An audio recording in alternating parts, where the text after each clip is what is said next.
Hey guys, welcome back. It is Lucid, and we're jumping back into our game with Lanka. So, yeah, this past turn, we basically we decided not to peace out with Ctis, which I think for those of you watching, which is of course every one of you, but you're not playing, right? But like, I think to you watching, it's gonna seem like, oh, of course you didn't peace out Ctis. Maybe I don't know. I'd be interested. Tell me in the comments whether you thought I should have or shouldn't.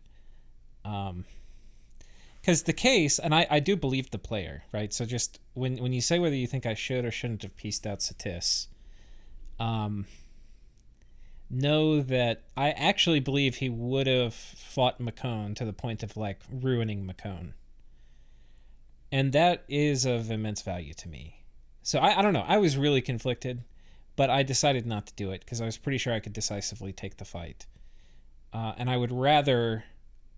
I think in the okay, I'm biasing what you're gonna say, but anyway, for me, because we are in the business of summarizing last episode, for me, Ctis is a scarier longer term threat than.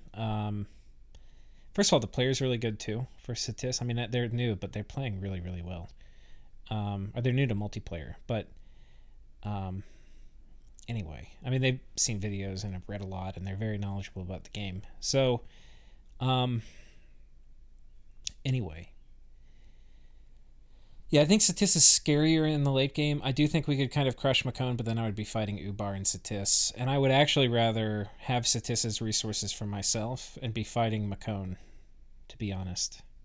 I mean, the only things about McCone that are scary are that he's stolen other people's stuff. So, like, he's broken himself into blood a little bit, but, like, please. I mean, unless he has Garnet Amazon somewhere, which I kind of do need to go scout, he's not going to be heavily broken into blood. And then, I mean, you can be broken into blood, but are you broken into blood like Lanka's broken into blood? I don't think so. Okay, so what happened this turn? One of the things, because Ctis and I were negotiating, he's like, look, man, you're not going to be able to hold my capital, and there's no way you're going to hold this fort. And he was right. I was trying to retreat all my guys out of this fort. There's no way I'm holding this fort. It's like, peace. Unfortunately, this guy's a little slow, and he gets enslaved. Such is the fate. And then he just storms my fort and, steals my Bandar warrior I have in there, and probably steals all these guys too, but he didn't get to keep them. So he's got that, and unfortunately for me, I was preaching so hard. You can't see it now, I had like 8 preachers, and it had 2 enemy candles, and the preachers were holy too. So the fact I only got 1 candle down was very depressing. I really wanted to be neutral or mine, and that's because of the upcoming morale play. So anyway, such is life. I'm expecting him to come. Now, the other thing is, he had killed my god last turn. But fortunately, we have gotten our god back. Snooki is back. I have put Armor of Souls and Amulet of Anti-Magic, so that if he is spamming my cap with Vengeance of the Dead, which is pretty unlikely, then she'll be fine. And we're going to put her in some random province. Once I kill Ctis too, I mean, Astral is scary, man. Like, God, getting rid of Ctis and not having any real Astral powers left in the game will feel really good. Because, I mean, there's a lot of annoying Astral shit that can happen. Like Mind Hunts all over the place, Vengeance of the Dead on my god. That was another reason for just wanting to finish this with Ctis, is like, I don't, especially with my god having all these kills, I don't want to worry about my bless going offline every time somebody finds my god and can Vengeance the Dead her. So yeah, that's kind of where we are. The Voice of Apsu didn't find anything. Arcane Probing didn't find anything. Yeah, not having great luck there. We got 20 pearls from Atlantis. I can't remember what gym type I sent him. Probably water. I am kind of bankrolling him in water, which I think is a good thing because he's kind of losing the war with Oceania. So if he's losing it more slowly, I think I'm more happy. Plus, I have a shit ton of water. I don't really have ways to spend it right now, but our water income is phenomenal. It's like one of our... I mean, it's way higher than Earth, higher than Astral, higher than Fire. Not higher than Blood, though. So let's talk about what's happening down here in Vanheim. He actually sent this army to come fight me. And I had just a few idiots I left on the fort. Which kind of sucks because they were high-quality idiots. These are like my well-armored troops. I think they were just what I had in another fort that could get here while still moving my army out who was here.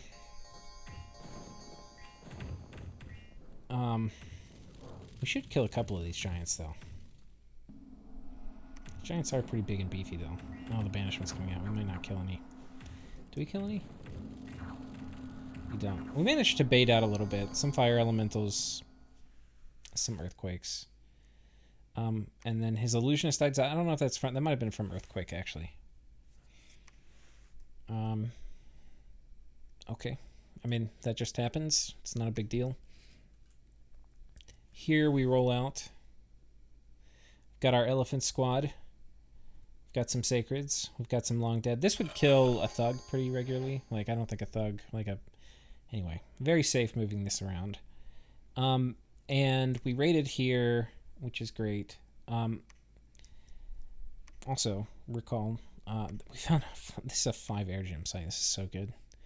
Our air income now is sick. It's 24 per turn. That's so big. What we're going to do is we're going to send everybody on top of Vanheim's capital now. Vanheim has been our friend, but he is ready to have his final combat and be out of the game, because he doesn't really have a chance to win. And I was kind of like, we had ended our nap a while ago, and I was kind of like going back and forth, like, hey, you sure? And it was pretty clear in the last exchange. He's like, yeah, man, I'm going to fight you, but like, let's duke it out. Which I've definitely felt like that in games before. So we will give him sweet release, and we'll fight this army. Over here, Makone has taken this this throne. So he has a lot of these Gigante hoplites, and they've got 14 morale, which is not enough. Not nearly enough. What is it? Let's see what he's casting again. I'm not exactly sure. I think he just did like basic shit, like Legions of Steel, Gift of Flight, Incinerate spam. I mean, Incinerate's going to be okay against me. But I do have fire resistance. I do have Earth on my god, too. So by the late game, I'm going to have Army of Gold.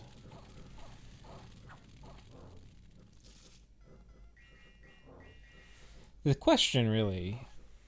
I think there's a few questions. I think I might need... Before I fight Makone, because he's probably going to have Firestorm when I fight him. I think the tech I'm going to need... Because right now I don't have Fire Mages, right? So I can't do Fire Fend. Like, I could run up Enchant 8 and get Fire Fend. The other thing is I could get Conjuration to get Troll Kings and then do Army of Gold once I hit Alt 9. That's pretty far off, though. Alt 9, like, my research... Remember, we're not winning any research games here.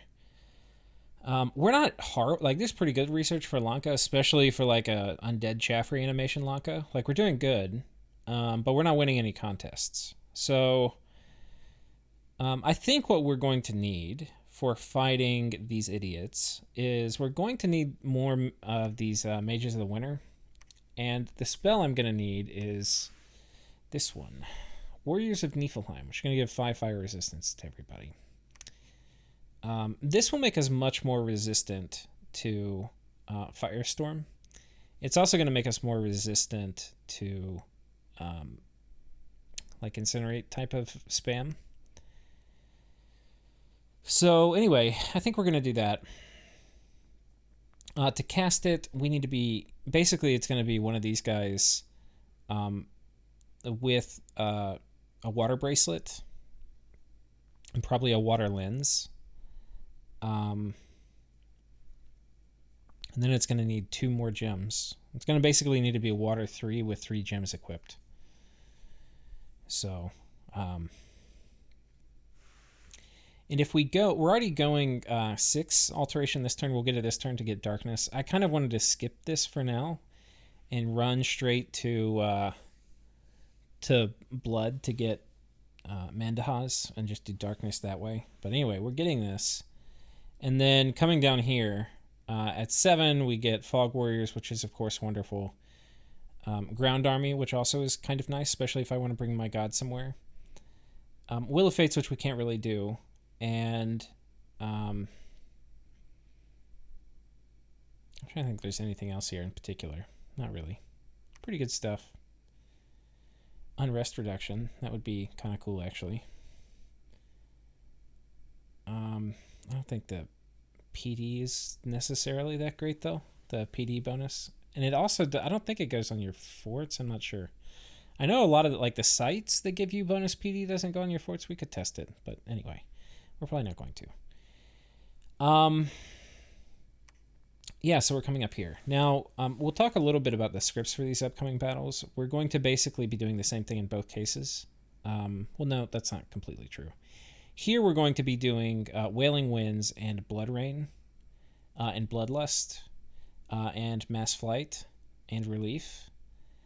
That's basically what we're doing here. I'm also seducing somebody. Anyway, that's what's going on over here. Over here, this is going to be a much more complicated battle. First of all, I'm expecting kind of harder resistance from Ctis. This is obviously much depleted from its glory days, but still, it can produce a huge amount of Skelly spam. And I'm also expecting some kind of gym baits, because if he's going to come on top of my capital and I'm patrolling, then that means I can be gym baited. So either Ctis is going to gym bait me with like a cloud trap, like a teleporting Sauromancer or something, or his god teleporting. I'm expecting that, or potentially he might have enlisted Makone to do a kamikaze gym bait, which I could understand. For Makone, it would be worth it to keep me from having an efficient war against Ctis. But Makone also probably doesn't want to poke the bear too much. Anyway, that's kind of what we've got going on over here.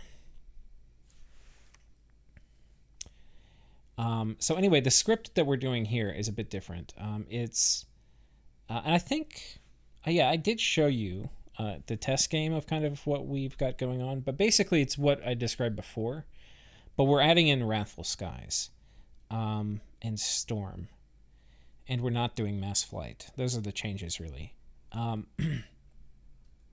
The other things are that I'm doing important things are redundant, so I've got Divine Blessing going off twice. I've got Blood Rain going off twice. I've got Wailing Winds going off twice. Here, this guy's casting it round 1, but in case he messes it up, she's casting it on like round 4. We've got some air elementals being summoned too. And then we've got Wrathful Skies. I think this also is going off twice. This guy is casting it. He is thick. He also has the most kills, so I have to worry a little bit about Vengeance of the Dead. He'll kill like round 1, but if he gets hit by Vengeance of the Dead twice, he would have to kill like 100 the second round, which would be a little tricky for him. But anyway, he's got a shit ton of HP. Look at this. 90 HP. And I can potentially boost this up by doing Enlarge on him and Amulet of the Giants. I could probably get him to like 100 something. Like 150 or 60 maybe. Which would be kind of cool.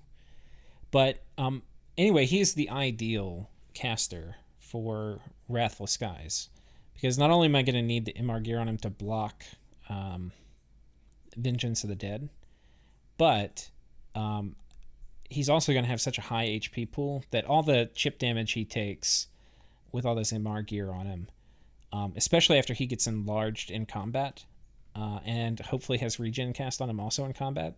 So he'll be at like 20% regen and like 120 HP. He'll be fine, right? I don't have to worry about him killing himself. especially because the damage he's going to get reflected back to him is going to be greatly reduced because my guys have 10 shock resistance. So that's happening. One thing I kind of mess up on this script, because I've got the following turn, is I should have done turn 1 for these guys, Elemental Fortitude, so that they don't necessarily die to...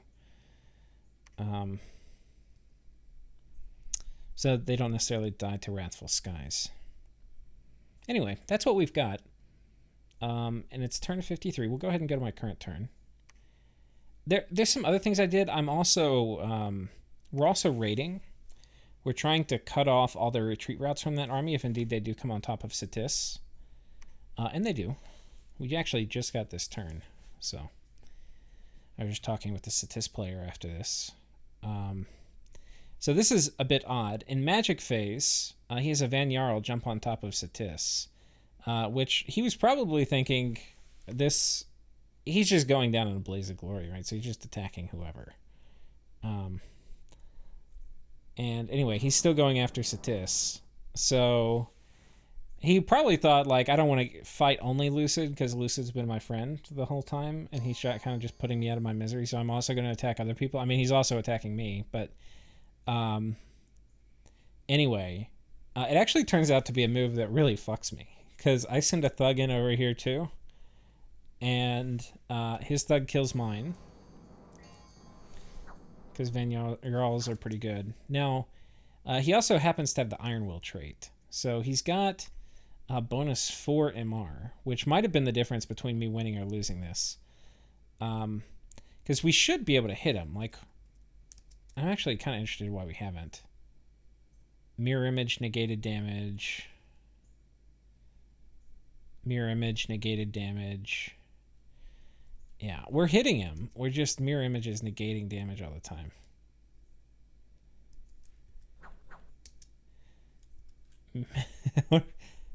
Okay, we actually missed that time.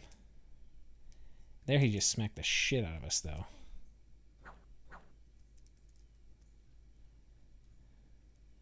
Alright, we missed that time.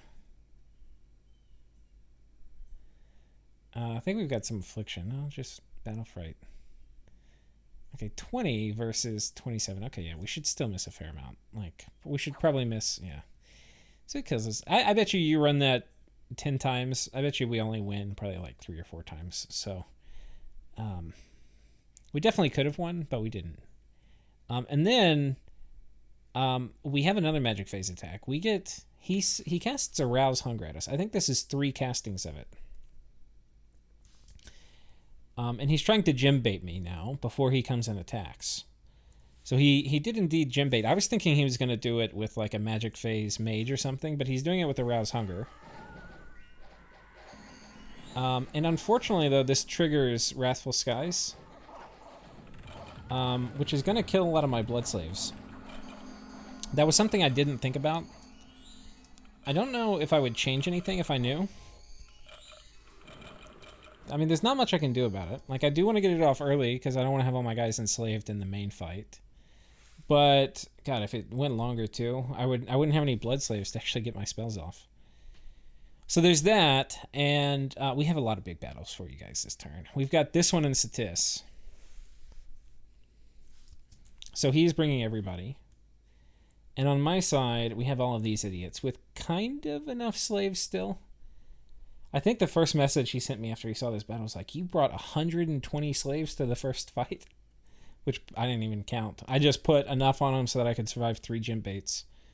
Turns out I only needed to survive 1, but I didn't want to be messing around. I think that, honestly, it's one of the most... I've said it probably... If you've listened to all of my videos religiously, you've heard me say it. But one of the most important things in Dominions, one of them's getting out of bad wars. The other is knowing when you're all in. And I'm not completely all in here, but I'm pretty fucking close. So, like, we're not going to cut corners on, like, not having enough gems on our guys in case we get gem baited. Okay, now, let's look at all the spells that have gone up. We've got Wrathful Skies up. We've got Light of the Northern Star, that's him. We've got Blood Rain up. So, like, if you look at the morale in these guys, they're already running. It's only turn, like, 3 or something. Yeah, 2. Almost all his army's running already. Hal, And to be fair, slaves, which is what these guys are, they're low upkeep, but they almost always have shit morale. So, like, they're pretty low morale units. They are 9 base. He's in friendly dominion, which is unfortunate. I was trying to fix that. But, you know, so, like, let's say they're 12. 12 is not a high morale unit, you know, because this is after the commander bonuses and stuff. So, and 2, if you're fighting, like, a win-death nation with, like, somebody who's competent playing it, then, and especially by this time in the game, you have to be a little terrified of Wailing Winds. Especially if they are a blood nation too, like Lanka. So there's some things you can do. One of them is you put you need morale gear on your commanders. You know, and there's a nature one which is really cheap that Ctis can do. They could also do Crown of the Magi, and then there's the other morale boosting item is a Herald Lance, and this gives you just bonus morale, so that yeah, anyway, you stack all those up, you start getting in Crown of Titans. I don't know if I mentioned that. Anyway, there might be a couple more, but you start stacking all these up and you get pretty nice morale bonuses. The problem though is, like, even if you do all those, you maybe get 4 or 5 bonus morale, and that will basically counter Blood Rain, but you're still you're pretty heavily on the clock. Especially if you're dealing with troops that didn't have high base morale to start with, like 12. Like, 12 morale is not enough to survive Wailing Winds. And you can kind of get a sense, because, like, well, no, because these guys are going to be... Is it not showing?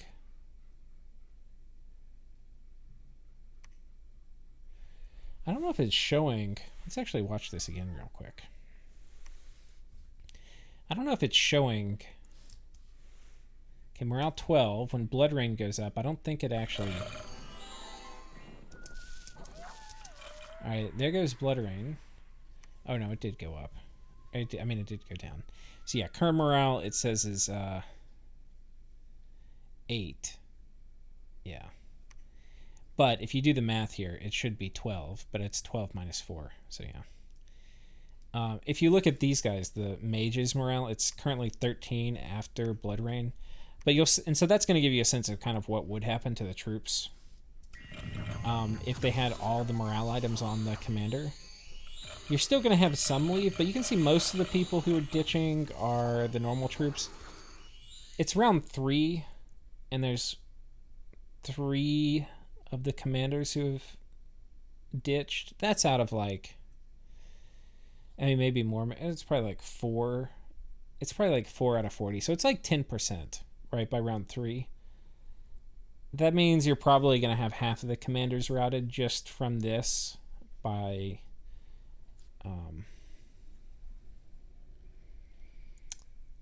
yeah, and like by round 15 or something, which isn't very long, but honestly, that kind of jives with my experience too. Like, you're on the clock. You've got like 10 or 15 turns. So when somebody's doing morale plays, you really have to look at battlefield wipes. And I think that gets to, like, the only way Makone's going to be able to fight me is with battlefield wipes. So that's what I have to prepare for. So yeah, we've got Wrathful Skies. I don't have Darkness yet. I just researched it this turn. I think he's casting Rigor Mortis. And then I cast Wailing Winds. And I cast Relief, which is going to help with Rigor Mortis. And then I've got Storm up. My guys are all blessed. We've got that beautiful all, that regen.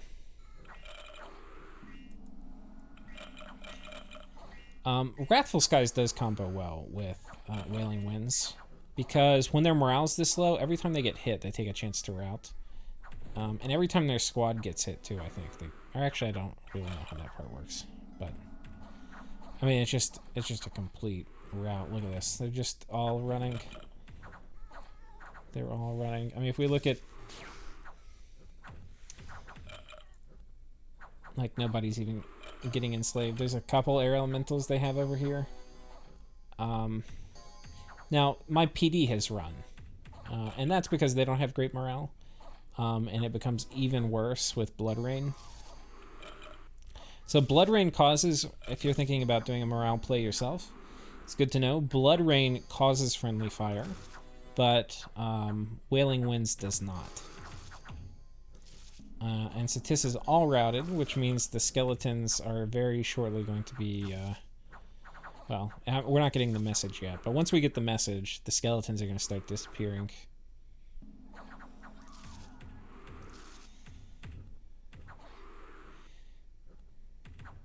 Now, the bad thing about them running is... well, I'm going to have to potentially fight some of these mages again is the bad thing. But these are good in critical mass, and he doesn't really have critical mass. He doesn't have troops. There's a lot of things he doesn't have anymore.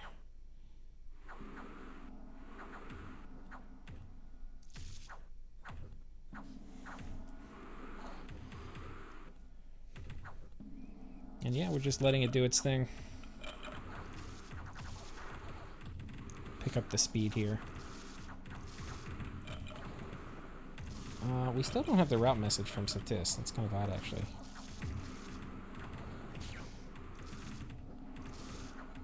Could be some of the summons. Okay, there we got it. Okay, now the undead are just gonna disappear.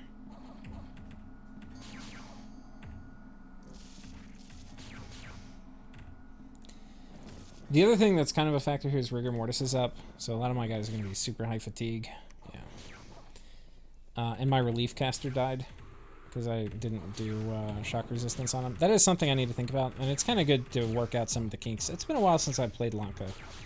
I subbed, somebody left a game and I subbed their Lanka position. It was a horrible Lanka position too. But anyway, I got to kind of dust off my Lanka hat for a little bit. Oh, he got decayed. Does he live? He does. But anyway, it's good to work out some of the kinks. So like one of the kinks I got to work out is I have to make sure these Yoginis have shock resistance if I'm going to be doing this bullshit again. We lost one of our Raktapada. We lost 3 Yoginis. One of these had a bunch of items on them. We ended up catching a lot of the items, but not all of them.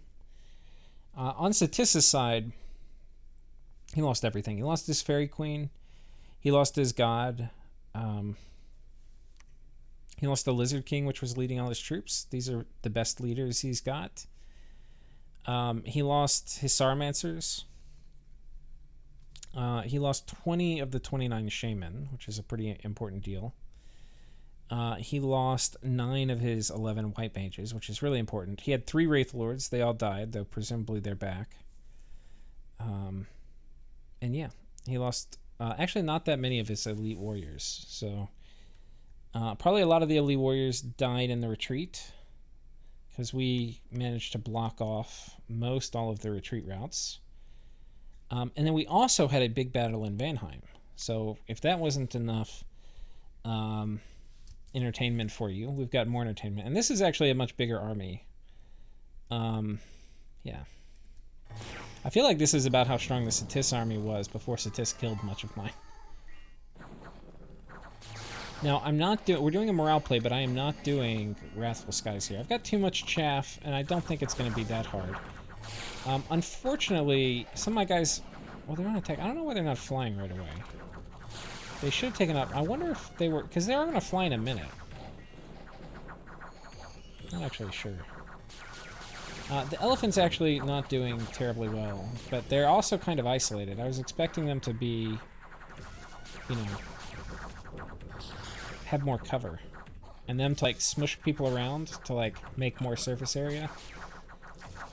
I don't think I had my guys on a line formation. We'll have to check, because they're not doing their business flying, and now like all of a sudden they fly. It's like, what the hell?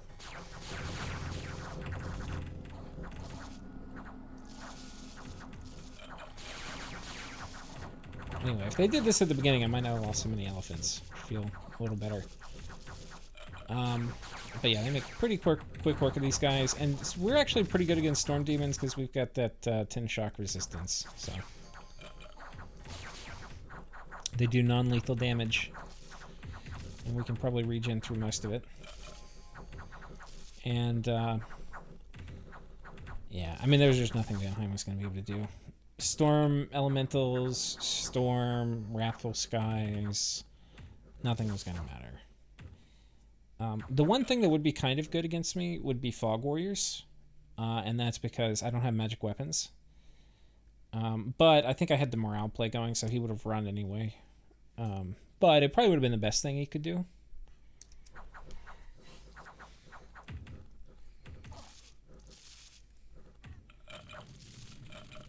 I do have to think about, I think too, when I'm fighting Macone, I really have to think about how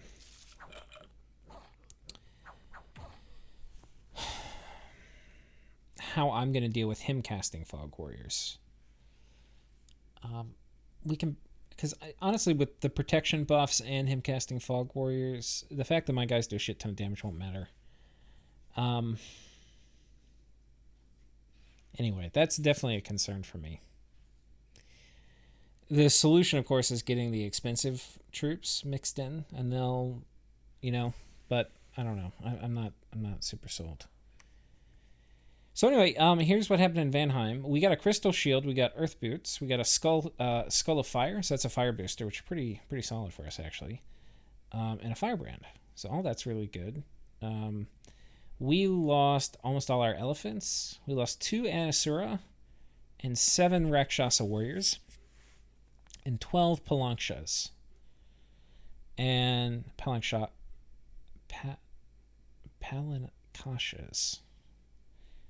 Anyway, he lost basically the rest of his mage corps. So 11 Van Jarls, a Van Hurst, a Vanadrat, Dwarf Smiths, Dwarf Elder. We'll watch it one more time.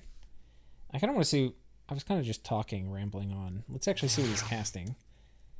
The other thing, too, is he was worried I was going to gym bait before, so he didn't fully load up, because I did gym bait before with that undead army. He didn't do, like, full air elemental spam.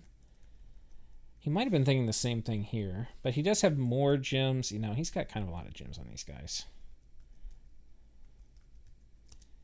We'll see how many air elementals he summons. Storm power... Okay, that's what happened. Okay, I was wondering why my guy suddenly flew. It's because I cast Mass Flight. Only my guys who took off... So this is how it works. The casting time for Storm and Mass Flight's pretty similar. And there's a small window. Mass Flight's a tiny bit faster. There's a small window where a few of you guys will pick up. And during that time, they land. Right? So anyway, that's what we see here. Now, when everybody starts flying again is when the Stormcaster dies. That's what we're dealing with.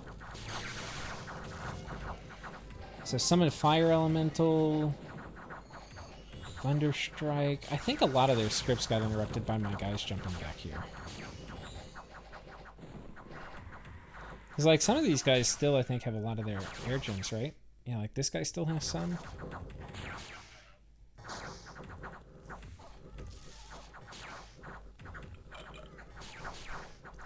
I wonder where the Stormcaster is. Oh, I think he just died. Yeah, and then all my guys take off. Or take off, yeah. That's exactly what happened. Yeah, I don't know. It could be if he had Staff of the Storms or something, it would have gone a bit better. That way, because my guys who made it back here, they all died, but they did distract the shit out of these mages.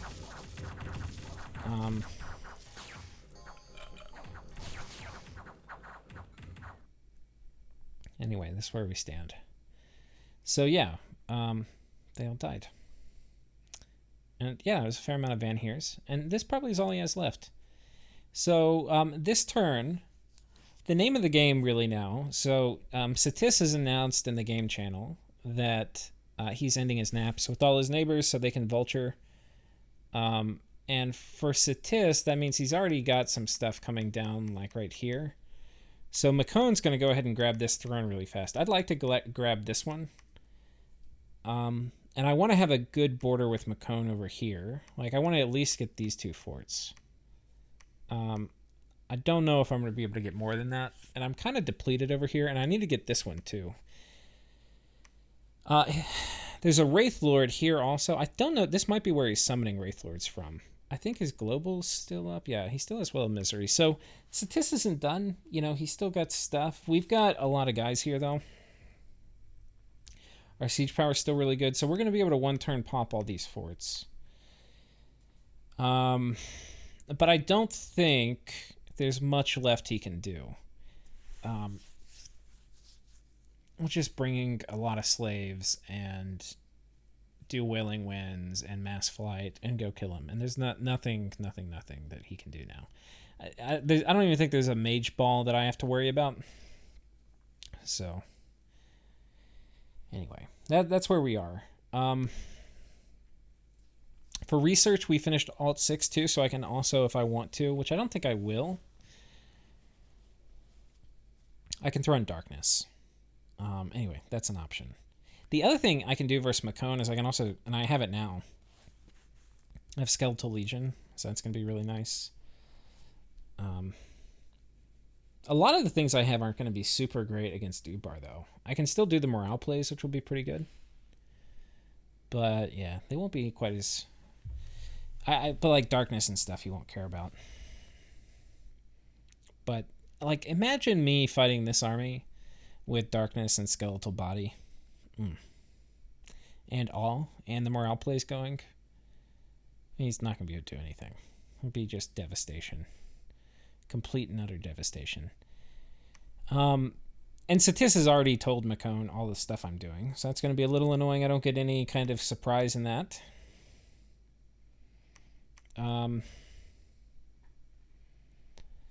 We could, and we probably should look at the chat. Like, could I actually throne rush? This is, I don't really want to. I like playing Lanka, and I'm doing good. I don't want to drag out a game, but I also don't want to, like, rush it. So yeah, we've got 4 thrones, 1 level 3, 1 level 1, so we're at 8 points. If I get this one will put me at 10, and then I have to get 2 more. So this one, and then, yeah, I don't think so. Anyway, I mean, if I got both of these, I would win, which honestly is not out of the question. Like, I could march up here. Slow. I'd probably just march over here and get this one. And take this one. But that would mean he would potentially have mages that would come out and fuck with me. And then after that, I'm going to have Ubar jumping all over my shit. I feel like right now, too, I'm pretty cautious a lot of times. Like, I don't really like overextending, if you've noticed. So, going for a throne rush where if it doesn't work, it means I'm going to get complete, like, not only will it have not worked, but now I'm going to be getting trounced by all my neighbors. I don't think so. I think the playstyle I feel more comfortable with is if they decide to attack me, then I kill all their shit and then I go for a thrones. Right? But, like, going for thrones and, like, overextending and then getting beaten back, I don't really love that. Okay. So yeah, I think the play is I need to do, we're going to send chaff armies on top of this.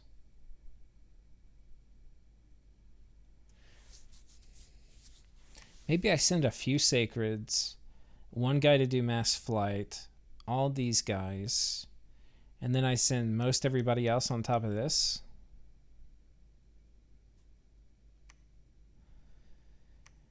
Not sure. I think that's probably better. See, I kind of also want to, like, take a turn and summon Rakshasa warriors, but I don't want Ctis to have even a moment to get his feet under him. And everybody's going to be eating all of his stuff, so, like, turns are of the essence.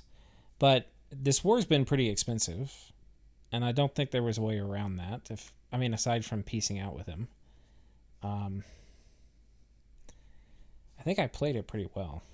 And, like, if I didn't bring all these extra slaves, man, oh my god. I mean, then I wouldn't have gotten all my spells off, and they wouldn't have run, and this could have gone really sideways. Like, I probably would have still won, I think, even if I didn't get all my spells off. Because, like, things that were really critical, like Wrathful Skies, I didn't need my Sabbath Communion for, but, like, Divine Blessing I did, actually. So, there's a small chance even Divine Blessing wouldn't go off if they really burnt through all my slaves before. Which could have happened. You know, like, if I wasn't prepared for a gym bait at all, it would have happened. I was, like, over-prepared, and I got all my stuff off. But yeah, I mean, if these guys didn't get blessed, I don't know. It could have been bad. Because then they wouldn't have had the shock resistance. Yeah. We kind of need to get... well, I just need Mandahaz out. And I was going to say I need to get another Prophet, but I just need Mandahaz. We're 4 turns away. And the other thing about getting Blood 8 is it's going to completely shut down a super combatant game. Of anybody, right? If Phoenix Pyre is one of the decent ways to deal with life after death, but it doesn't help when you get hit with like 4 in a row.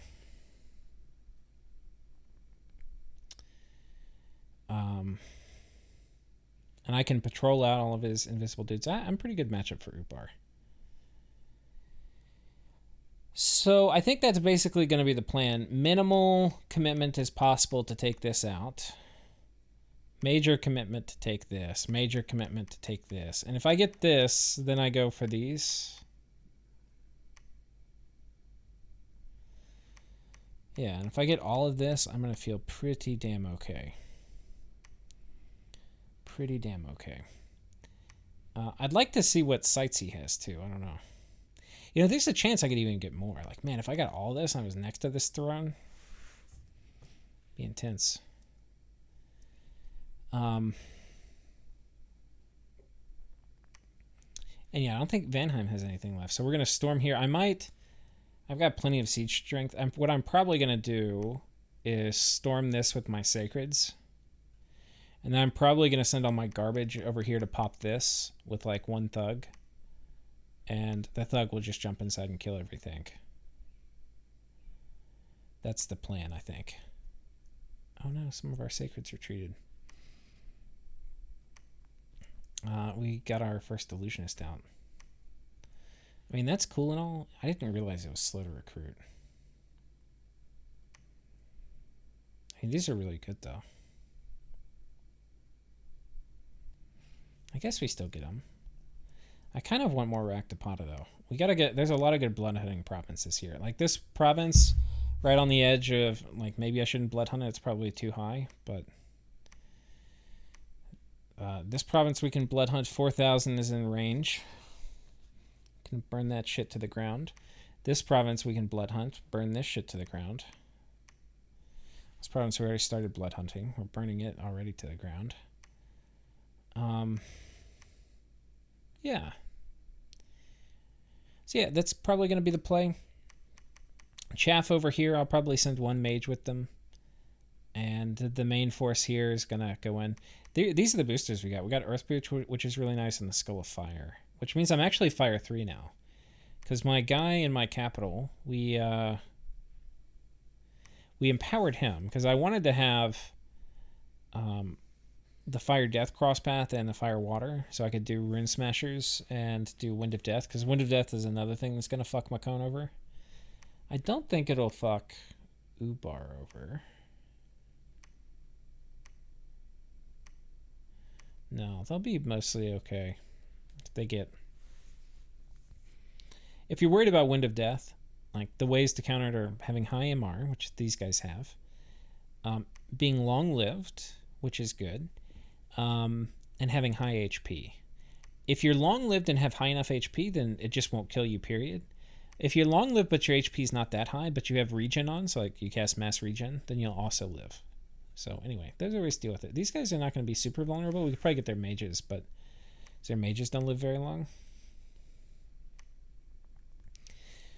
But yeah, I've sent Ubar a message asking him what his next move is. I don't know if he's going to want to sit tight because he's now conquered basically all of Arco. So Ubar now is like this. They basically have all of this stuff up to like right here. They're pretty big.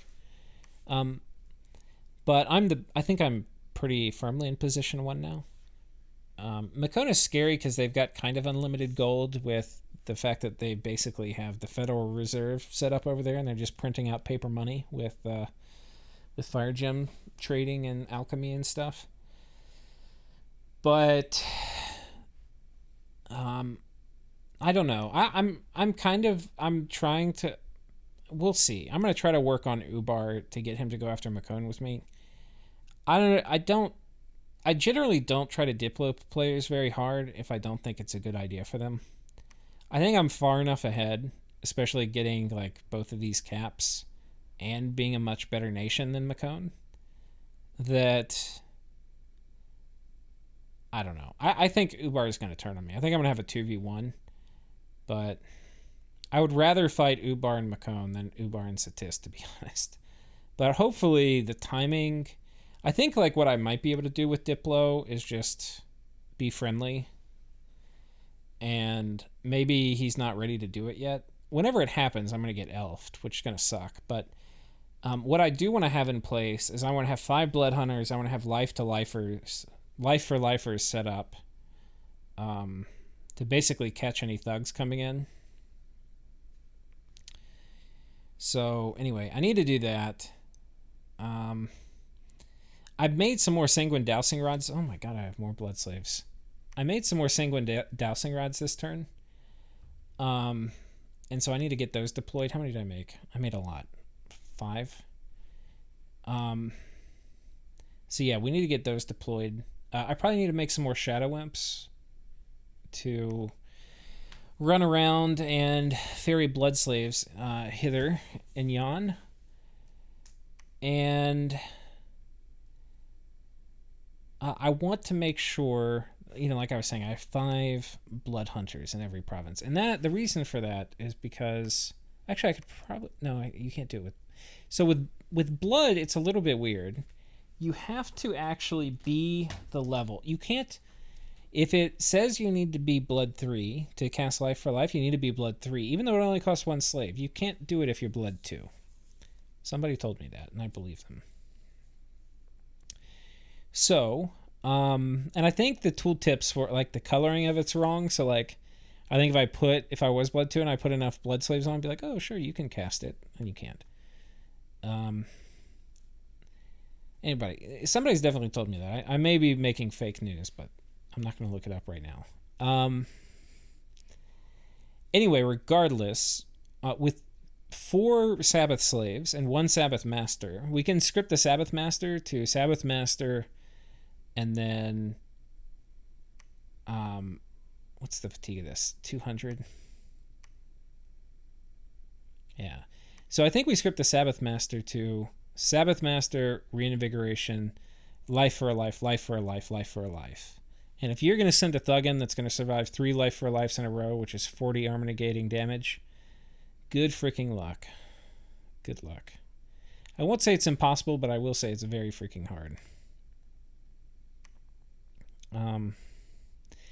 Now super duper safe would be 6, and it might actually be worth it.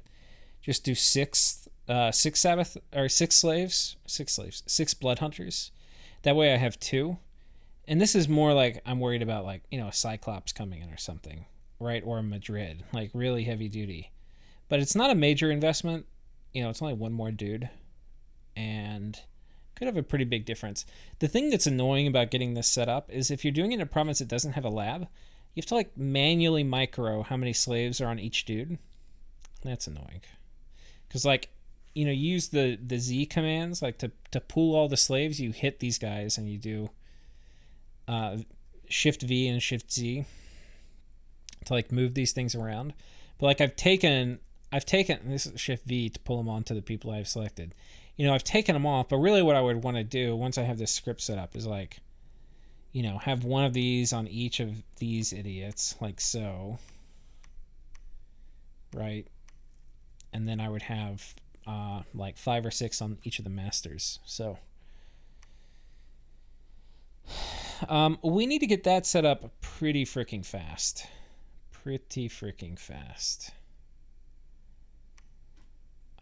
So anyway, we'll be doing some of that micro this turn. I might actually just do that this turn, get all these with like 5 or 6. Some of these places might need to be shut down. Like this place might need to be shut down. But it's not generating money. Maybe we just keep it going. This has 6, so that's good. This has 4.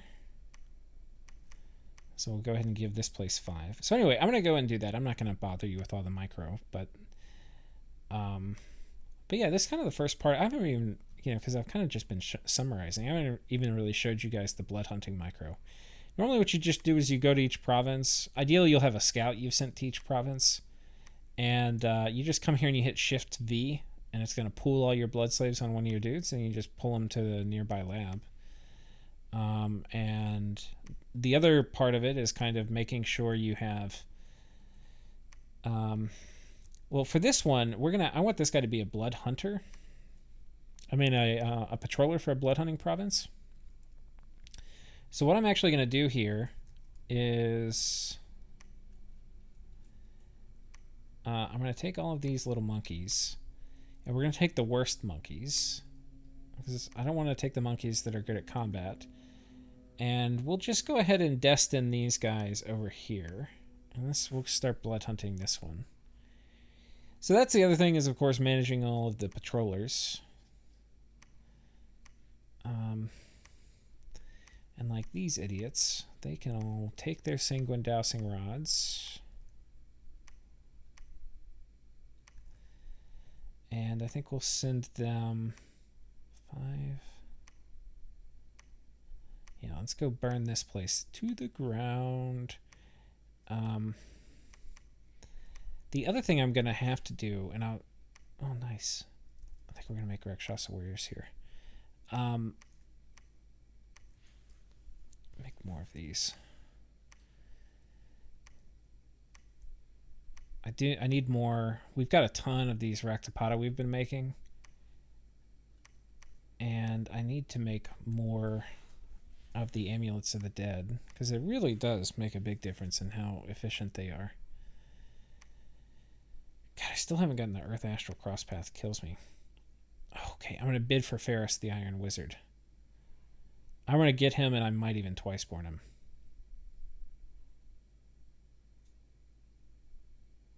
I think I will. It's like going to be super worth it for me.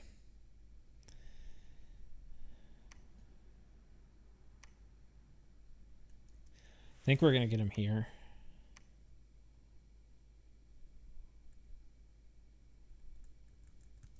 I'll go ahead and do like 201. Nobody's even contesting McCone for it, so there's a good chance he just forgets. Or not, he's probably won't forget, but he's probably not going to overbid by a ton. So if we get him, we should be able to twice-born him next, like before his next cycle comes up. So we'll save death gems as much as I can. And yeah, that'll be pretty good for us. Okay. And you can see this turn too. I traded. We had 20 death gems from Ubar. I think I told Ubar I would send magic gems Ubar. I'm going to send him water 10 and send magic gems Ubar. I'm going to send him water, and it wasn't nature. I think it was air. Water and air. And he's going to send me 20 more death. And that'll be really nice. Because anyway, that'll break me into Earth Astral. Then I can stop getting these shamans. Assuming that I actually do successfully win the Mark contract. So, anyway, that's it. I'm going to go ahead and finish the turn. Do all the micro, move all the slaves around. Try to get some more blood hunting colonies set up. That's really one of the main reasons for, continuing the Lankan conquests, is finding more places to blood hunt in. I do need to also get this idiot over here and build a temple. We've already got a temple over here. I've got a fort being upgraded here.